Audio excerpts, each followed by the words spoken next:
ဒီဗီဒီယိုလေးကမနက်ကြိုက်ဒီကိုဘုရားရှင်ပြင်ပေါ်ကနေပြီးတော့ကြည့်ခဲ့တယ်မနက်ရောင်းနေလင်းချိန်နဲ့နေထွက်ချိန်လေးပဲဖြစ်ပါတယ်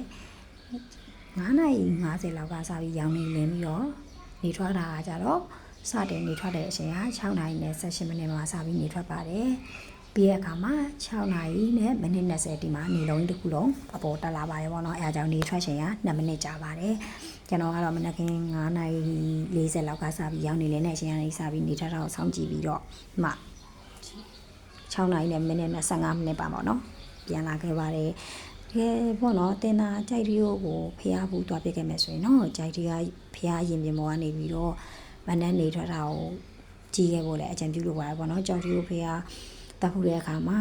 ကြိုက်ရီကိုဖျားရင်ပြင်ပေါ်ကနေပြီးတော့မနက်နေထွက်တာကိုကြည့်ခြင်းကလည်းကြိုက်ရီကိုဖျားဖူးရခြင်းရဲ့အနှစ်သာရတွေကတခု